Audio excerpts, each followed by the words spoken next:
The views, information, and opinions expressed during the following program are solely those of the individuals involved and do not necessarily represent the views of Access Communications, its representatives, or its employees.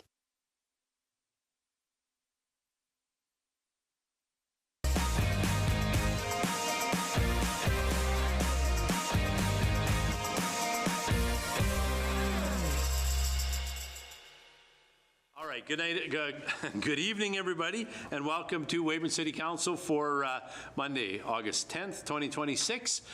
We have a full agenda ahead of us and lots of interesting stuff to talk about. So we're just going to get going. We've got lots of work to do, so we'll get started. I will note that Councillor Bador is unable to join us tonight, and I think that's it. So we'll get rolling. At first, I would like to ask for a motion to approve the minutes of the July 13th meeting, please. Thank you, Your Worship. I would like to move that the July 13th, 2026 regular council meeting and strategic planning and priorities meeting minutes be approved. Your Worship, I would second that motion. Thank you. Any errors, omissions, updates, changes to that set of minutes? Nope, hearing none, then I'll call the question. All in favor? And that is carried. Thank you very much. Additions to the agenda, administration. Yeah, thanks, Your Worship. I just actually have one item I'd like to delete from the agenda for tonight, which is under 10, new business, which is 10A, which is the application to purchase land. We may bring this back at a future meeting. But for tonight, we will take that off the agenda. Thank you. Thank you, City Manager. Council, any additions? Hearing none, then I'll ask for that agenda to be approved as amended. I'll make that motion, Your Worship, that we accept the agenda as amended. Thank you. And a seconder? I'll second it. Oh, I'll second thank it, you. Your Worship. All in favor? Carried. Thank you.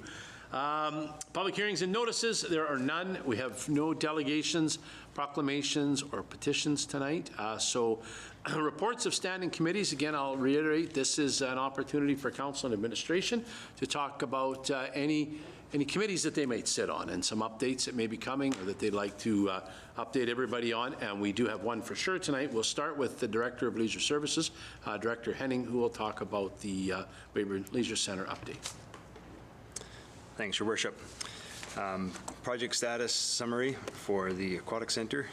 The summary provides an overview of project activity for July and current status of design and geotechnical work as the project advances towards the pre-design phase. Design process, P3 Architecture held the design kickoff meeting on June 26th of 2026 with design work beginning immediately afterwards. A site visit and walkthrough were completed on July 21st, including a meet and greet with the steering committee and colliers, and a review of both the existing facility and the proposed project site. The team is now progressing through the pre-design phase with the bi-weekly design meetings scheduled to begin in mid-August.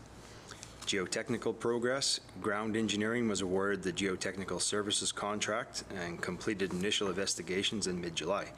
As no historical site survey information was available, a topographic survey is being added to the scope with Landwork Civil Engineering Limited selected to complete the work. Design contract executions. Supplementary conditions have been agreed to and the Rake 6 agreement is currently being drafted by P3 Architecture. The finalized contract is expected to be brought forward to Council in mid-August. Overall, the project is progressing as planned and remains well positioned as it transitions into the pre-design phase. Key risks and opportunities. Colliers continues to monitor and maintain the risk register endorsed by the steering committee, updating it as needed to reflect emerging risks and project changes. Currently, the key opportunity identified through the project's tracking process is summarized below. The Building Communities Strong Fund, potential funding source that could help offset eligible capital costs. The city is exploring early expressions of interest and funding programs. DCG, Philanthropic, and Ninja Cross submitted proposals to support funding management, and further clarification has been requested by the steering committee. DCG has provided the requested details, and Council has steering committee to proceed with DCG for the Phase 1 feasibility study. The budget status. The total project budget is $30 million inclusive of PST. Within this amount, $1 million has been allocated specifically for existing facility work, including the assessment, potential demolition, and related activities. Cost allocations in this section are preliminary and based on comparable projects with similar scope and requirements. As the project progresses and Class D estimates are completed, the budget will be further refined to provide a more accurate breakdown of anticipated costs. To date, consultant fees estimated at $2.3 million, construction costs estimated $25.2 million, existing facility $1 million, furniture, fixtures, and equipment $1.1 million, and a management reserve of $295,000. Schedule status, the milestones are outlined below, and they'll be presented at a quarterly level. This represents a high-level milestone schedule based on construction management at risk delivery approach. The master project schedule baselines are currently being updated to reflect the latest scope and sequencing. The finalized baselines will be issued after the prime consultant is engaged. For this month, the schedule is noted to be on track. Initiation and planning Q2 of 2026, prime consultant procurement and documents Q2 of 2026, site investigations in Q3 of 2026. Procurement of the construction manager will be Q4 of 2026, design in Q3 of 27, construction completion Q4 of 2029, and project closeout Q1 of 2030. That is the report. Thanks, Director Henning. Excuse me, any questions on that? Councillor Morissette? Thank you, Worship. Director Henning, I apologize. I should have come to you with this sooner, but you said the design phase, it's going to happen in Q3 of next year. Are we going to talk to user groups before then, or wait until then to get their thoughts and feedback? Yes, as P3 architecture works through the pre-design phase, there will be a portion, once we have some more concepts done, some initial design work completed, then we will be re-engaging with stakeholders and user groups. Thank you. Great. Anybody else? Questions? No? Any other committee reports that folks would like to deliver? Councillor Szydlowski. I would just like to provide an update on behalf of Arts Council. They completed another mural in Jubilee Park, I believe on Diamond 4, over the last few weeks. A big shout out to the credit union as well, as they had volunteers come out and help with that. And then they held a successful gifted market at Jubilee on Saturday. There was a lot going on in the city and it was well attended. So thank you to them. Thank you to Weyburn Fire for coming out and barbecuing. And yeah, it was a great day. Thank you. Anybody else? No. Yeah, Councillor Corrigan. Sorry, Your Worship, I actually did have a question for Director Henning. Sorry, too late. We passed it. I mean, we've got the project timeline here. I'm just wondering, in your discussions at all through the process, is there any possibility of accelerating this timeline? Is there any leeway in there at all? Because we're looking at, first quarter of 2030, that's almost 4 years away. I'm just wondering if there's any possibility that we might be able to shave some time off of that to get this project up and going a little sooner. Thank you, Councillor Corrigan. Yeah, understood. Everybody on steering committee, P3 architecture, Collier's project leaders, everybody is very aware of the timelines and, it being presented as a 4-year project. A lot of the work that goes on is in this pre-design and design phase, because once you've committed to that, then we have our Class C and B estimates done. Any changes after that point are going to be very costly and incur further interruption in the project. So very early on, part of speeding up procurement is going to be looking at any modularized or prepackaged deals that would fit the project, and they're having the construction manager on board earlier should hopefully alleviate any further procurement issues. But really what we're being told and what the industry standards are, this is, the project timeline is fairly lengthy, as you've mentioned, but that is kind of the standard. Yeah. And I guess even once construction begins, we're at the mercy of Mother Nature then too. Yes, and that possibility of delays there depending on what the weather brings. Yeah, the weather will be one. Obviously, that's something we deal with in Western Canada all the time, but having the construction manager brought on early in the process, we're hoping that, procurement can start to happen as design is still being done for some of those long lead items. So they are, getting it down to a 4-year term is already aggressive in everybody's mind. So if there is anywhere to shave time off, that is something that we are holding as high priority. Okay, thank you very much. Appreciate it. Thanks. If there's nothing else, we will move on. Thank you, by the way, for those reports.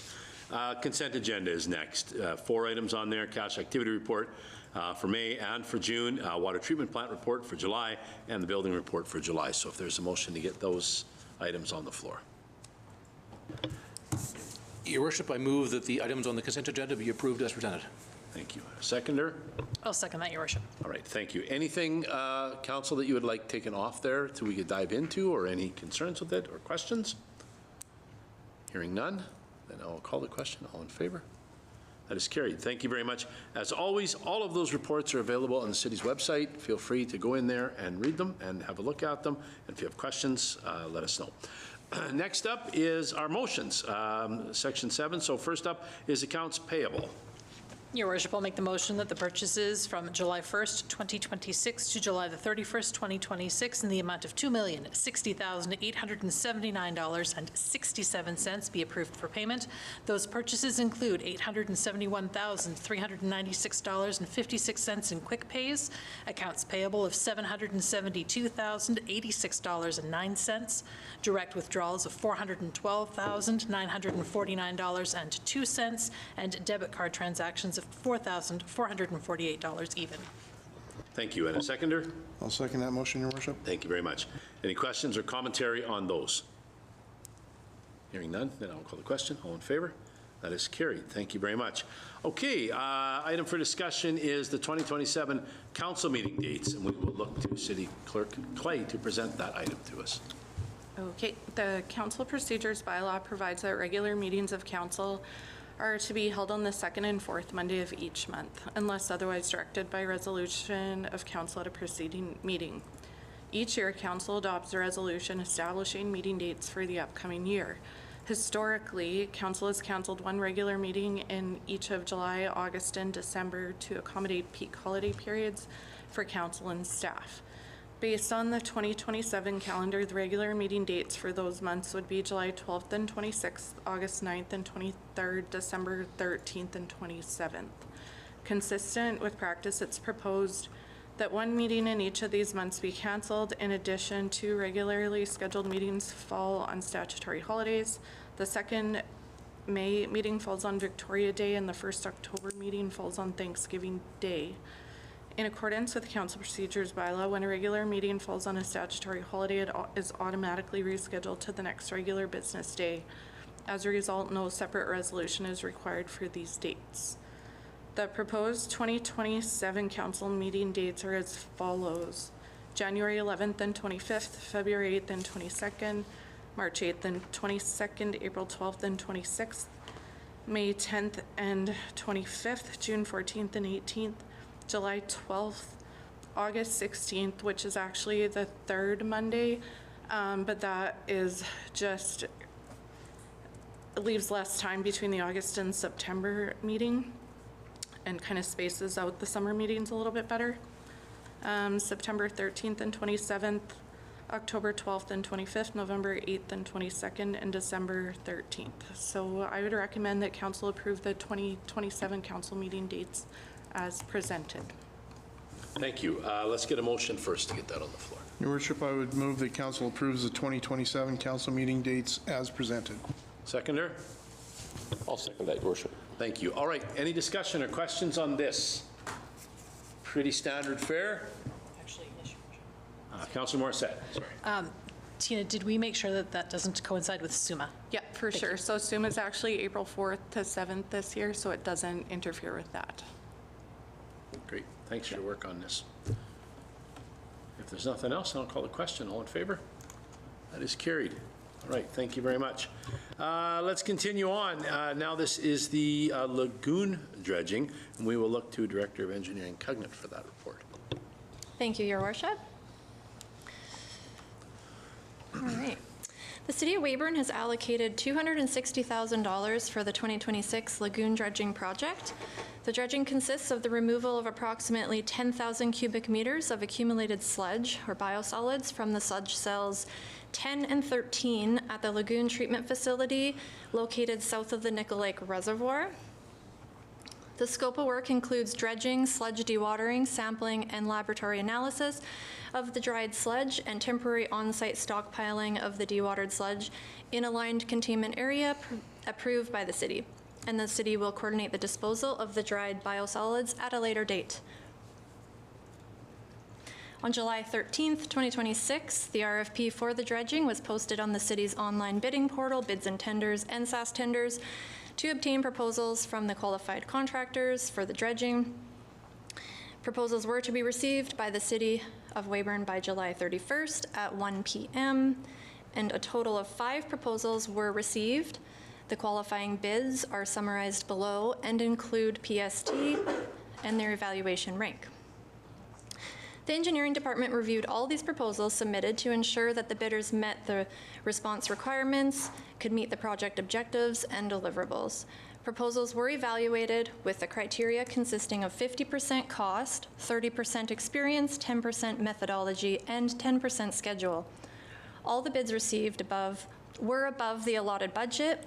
However, Tabor Solids Control ranked highest in the total bid evaluation, primarily due to having the lowest price in comparison with the other 4 submissions. It is recommended to award the 2026 lagoon dredging project to Tabor Solids Control of Edmonton, Alberta, for a total of $311,035.42, including PST. The overage will be covered by the unused funds in the capital utility budget that were allocated for the Lift Station 6 upgrade project.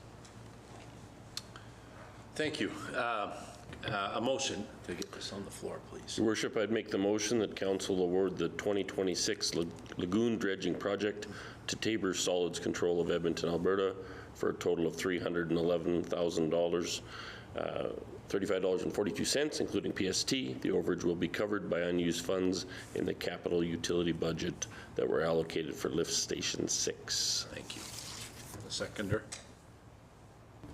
I'll second that motion, Your Worship. Thank you. All right, questions for the Director of Engineering on this project? Councillor Janke. Director Cognitz, what would happen if we did not dredge the lagoon?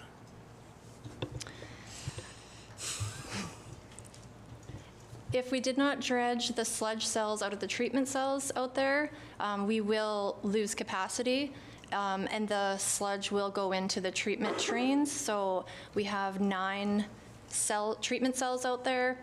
The sludge cells are very small. They're the first things that the inlets come into so that those solids drop, so that the effluent can be properly treated. So basically the operation of the treatment cells would just not operate efficiently or how they're supposed to. So That sounds bad. Thank you. Anybody else? Councillor Higgs? Yeah, I've got a couple. One is the Lift Station 6. So everything was completed on that budget, and we were able to save $51,000-ish. Just some quick napkin math. So that project, this is the second year in a row that we actually didn't receive any proposals or bids for that.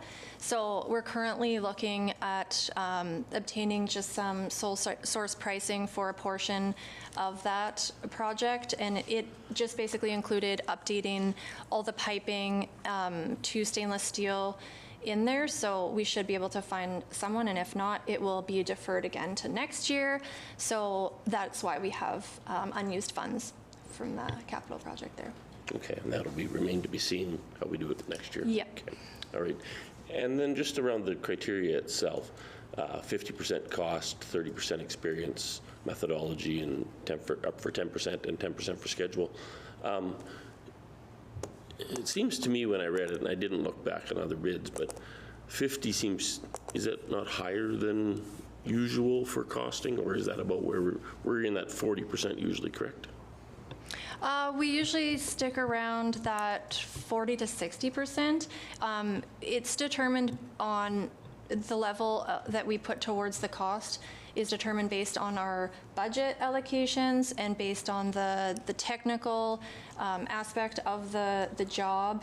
If we've done it before, the number of contractors or companies that can perform that type of work. So this is definitely average. Good, thank you so much. Other questions? Yeah, Councilor Morissette, for sure. Thank you, Your Worship. Director Cognant, just because I'm fascinated on how things work, how many sludge cells do we have, and do you rotate which ones get dredged each year? So out of the treatment cells south of the Nickel Lake Reservoir, there is 9 cells. The sludge cells themselves, there's just 2, as you've seen in that picture on the report. So there's 5 cells that are actively treating the sewer, I guess, sewage, and those are rotated. So basically every 6 months, you change the train, and then that treats that train. So we have a effluent release from those cells twice a year, in the spring and the fall. Those cells don't need to be dredged. It's just those sludge cells. Yeah, so it's pulled up on the screen there. You can see it again. Those sludge cells are designed so that those solids fall into those cells, so that the rest of the treatment cells are just treating the liquids portion of it. Thank you. You're welcome. And to answer the rest of your question about how often those sludge cells need to be dredged, it is around that 5 to 10 years. So we're looking at our cells right now haven't been dredged or have been dredged 8 years ago. So we're right in that where we would expect. Director Coughlin, I'll ask the obvious question. You have 5 bids you looked at, and the difference in pricing is absolutely phenomenal, astronomical. So, I mean, I would say the one is probably quite far off. So discarding rank number 5, 2, 3, and 4 are actually fairly close. Number 1, half, less than half. So I know you've done this. I know the answer to the question. I just want to hear it. You've reached out to folks that have used Tabor Solids before, and you've said, how's their work? You're satisfied with the reports you got. Their pricing is pretty low compared to their adversaries. Yes, so fun fact, actually Tabor Solids did complete the dredging for the City of Weyburn sludge cells the last time they were dredged back in 2018. I didn't know that. Yeah, fun fact. As for the difference in pricing, I can't really speak to that. We did budget for closer to the Tabor Solids price, just based on our previous pricing and our previous work that was done. The high $2 million price there is primarily because of they just procured a bunch of subcontractors. So yeah, and then in those pricings would include kind of variables like the mobilization, the size of equipment, and then how far it has to mobilize, and then based on how many days that they would expect to spend out there at a day rate. So there's a lot of factors for pricing. I really can't speak to it. Yeah. Besides, I'm just happy one came in with reasonably close to what we budgeted for. Fair enough. Yeah. No, just wanted to get it said, the homework was done. This isn't a fly-by-night company that's going to roll in and do the thing, so I appreciate that. Oh, Councillor Corrigan, sorry. Just in the vein of what happens out there, I'm just curious, where do they take the sludge? Like, do you know where they have to ship this to? Because obviously, does it have to be treated afterwards? Because, Not a word. Not a word. So right now, we didn't include the disposal of the sludge in the work scope, so we are going to be temporarily storing it on site for later disposal, which there's a few different options.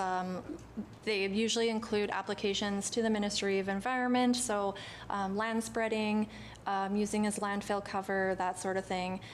Worst case scenario, it would have to be hauled to a treatment facility, but likely we'll be able to dispose of it for more cost effectively.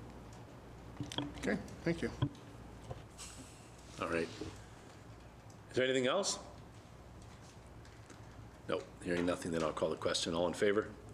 That is carried. Thank you very much. Okay, next up, introduction of bylaws. There are none tonight. No unfinished business, so we have one item now left under new business. We will look to Planning and Development Coordinator Malcolm to talk about a discretionary use permit. Thank you. The short-term lodging market in Weyburn remains relatively small, consisting of entire homes, guest suites, and private rooms. Airbnb rentals represents a growing component of Weyburn's accommodation sector by providing flexible lodging options for visitors and an additional income source for property owners while supporting tourism and business travel. So notices were provided to all property owners within a 50-meter radius of the subject property, which notifies them of the application and the opportunity to provide their concerns and feedback to council. Notices were sent out on July 21st, 2026, and one response was received against the application. All feedback were to be received by a deadline of August 4th at 12 noon. So discretionary use developments do require approval of council under zoning bylaw 2020-3412. A discretionary use permit application was received to allow the development of an Airbnb at 805 Stories Avenue. The property is zoned residential semi-detached or R2, which allows for Airbnb rentals, which will be classified under boarding houses, which are discretionary use under the zone. The intention of the proposal is to provide short-term rental accommodation within the city where such opportunities are limited, to support a potential increase in short-term accommodation options while protecting residential neighborhoods. Short-term rentals should be subjected to licensing, safety, parking, occupancy, and property maintenance requirements.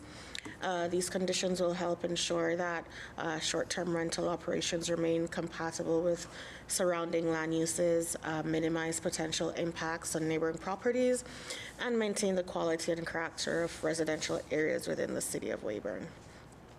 So this is just the location of the property in question.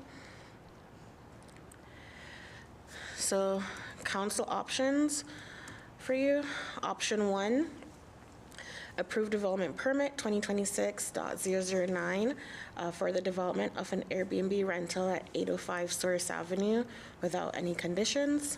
Option 2, approved development permit 2026.009 for the development of an Airbnb rental at 805 Stories Avenue subject to the following conditions. The property owners or owner must have a valid City of Weyburn business license prior to operation. The owners are designated local, or a designated local contact must be available to respond to complaints or emergencies within a specified time frame. Adequate off-street parking must be provided on site. The rental must comply with applicable building, fire, health, and safety regulations. No exterior signage advertising the short-term rental should be permitted in any residential areas. Noise, nuisance, and property maintenance standards must be maintained at all times. Option 3, refuse development permit 2026.009, the development of an Airbnb rental at 805 Stories Avenue for the following reasons. The officer making the motion for refusal should provide a reason for the permit's refusal in their motion. So staff recommendation, staff are recommending option 2, to approve discretionary use development permit 2026.009 with the conditions listed above. Thank you. We get a motion to get it on the floor first. Your Worship, I make the motion that council approve option number 2, being the approval of the discretionary use development permit 2026.009 with the conditions listed in the report. Thank you. Your Worship, I'll second that motion. Thank you very much. As we go to questions, I will let council know that the proponents are in the room and are prepared to ask questions as well, if you have any questions of them. So I would open it up. Are there questions on this, either for the director or, yeah, Councillor Sidlowski? Thank you, Charlie. Currently, how many Airbnb properties do we have in the city? So right now there are 2 listed on the Airbnb website, in addition to rooms from the hotel, from Travelodge. And have you heard complaints or have you had any negative feedback from those two properties? No. Okay, thank you. Councillor Corrigan. Thank you, Worship. Shirley, you said that there was one notice returned from the neighborhood notice. What was the concerns from those particular individuals? So that neighbor was concerned about possible like noise or too many persons coming in, just the traffic coming in for that property. They had concerns for that. Okay, thank you. Any other questions? Nope. All right. Then I will call the question. All in favor? That is carried unanimously. Thank you very much. Best of luck. Thanks for doing that. Yeah. Okay, let's keep going. Probably lots in here because it's been a while since we've been together. Anything in inquiries and announcements? Councillor Janke. Your Worship, I would like to congratulate the Weyburn Heritage Village for the successful Heritage Days that were held this weekend. I hope everyone got a chance to take advantage of that. We had beautiful weather and making rope and bread. You cannot beat that bread. That's agreed. Highlight of the year for me. Agreed. Yeah. Councillor Sedlowski.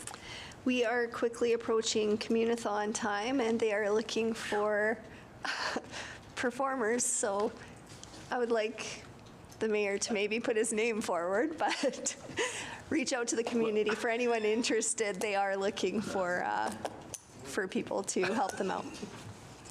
Thank you very much. They would, getting me to quit singing would probably be the best fundraiser they could do, I would suggest. Councillor Morissette. Thank you, Your Worship. Just in staying with congratulations, congratulations to our Parks Department on a successful Tattagua Tree Day. 150 trees were planted. I know Councillor Sedlowski brought her family out. I was out there, and if I'm correct, Jordan was out there as well, Councillor Janke. So great representation from council, so thank you for everybody for sending munchkins out, and congratulations on a great day. It was so much fun to be down there. And Director Tenbolt, correct me if I'm wrong, there is a tree survey going on right now. We want to encourage people to go ahead and fill that out. How does a tree complete that survey? Can you fill everybody in, please? I was going to say that's probably better for Director Henning to talk about, but there is a public survey on the City of Weyburn website for our urban forestry management plan. So it's a quick and simple survey. It takes only a few minutes to complete. We encourage everyone to do it. It might also spark your interest in the concept of our urban forest. So lots of information on our website, and we welcome people to take that survey. It's open until, I believe, the beginning of September. So a couple weeks left to do it. Councillor Morissette, how many trees did you plant? Myself or in... Oh, I mean, well, I'm interested in how many you planted as well, but overall, how many trees did we do on the weekend? I think about 150 were planned to be planted. So, fantastic. For me, I stopped keeping count. Yeah, so. good. Yeah, councillors. Can I add to that, if Yeah. that's okay? I do also want to thank, I know Curtis Block, I know that our urban forestry management plan is the envy of other municipalities. I've spoken about it before, but he is an absolute wealth of knowledge, and we learn new tree facts every time we're with him. So he does a great job for Weyburn, so thank you. Yeah. Thanks for saying that. Yep. I would just like to thank Director of Engineering Cognitz Cruz for all of the street work that's been done or being done over the summer. Anything you'd like to update us on, or here's what's next? Look out, we're coming for your street next. Yes, I wish I could say that to everyone. So our crews actually are doing some really big repairs over on 18th Street between Railway and East Ave. So they are going to be there for the rest of this week, but those are exciting repairs because they are using our tire-derived aggregate, so recycled tire in there for a replacement of the subgrade. Super exciting over there. As for our capital projects, our contractor will be returning next week. They have left a few different areas to pave, including Souris Ave between Government Road and the wholesale grocery store, that stretch in there. We have a couple blocks of Cotto Ave between 9th and 11th. We have half a block on Duncan Drive, as well as some water main trenches to repair on Highfield Crescent, and then eventually the Railway Ave water main trench that's happening right now. So that being said, we also have a little bit of a annoying detour over on Railway Ave. But yeah, I just want to say thanks to all the residents and everyone for their patience while we work through and get that water main replaced. So yeah, that should be another few weeks work over there until that's opened up again for your travels. So Great. Yeah. Thank you. Great work. Yeah. Anything else from anybody? Questions, inquiries, announcements, ideas? Nothing. Well, with that, then I will call this meeting adjourned. We'll see everybody on September 14th. Thank you.